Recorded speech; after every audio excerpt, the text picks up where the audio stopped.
This is our website. This is the sign up and login page for the organizations or the vendor who wants to log in. We have already created a login for a government official. So let me just log in.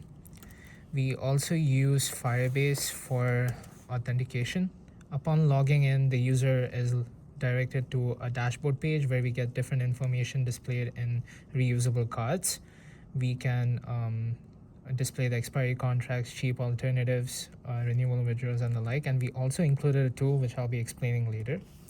So the main idea of this project was to address that there are mainly two people who could basically use this website. One is the government official and the other is the vendor name. So what happens is the government official basically sends a contract to the vendor and the vendor in return supplies it. We made use of the Socrata and the procurement datasets to get vendor information like vendor name and procurement details. And these datasets were cleaned routinely and fetched.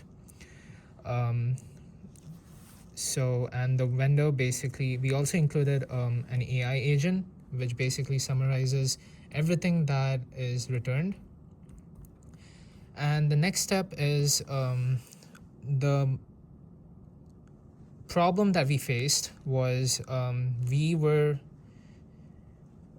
supposed to be using the VITA contract, statewide contract API, but then that API wasn't available. So in order to address that issue, we developed a tool which basically allows the government official or the vendor to basically upload PDFs and get detailed information, which we have already done.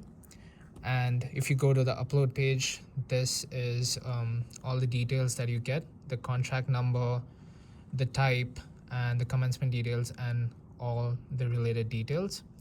And the contracts page basically details. We also included an AI agent in this page, which basically summarizes all the data from all the vendors. So this is our web app.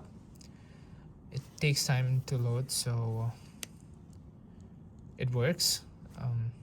We made sure of that.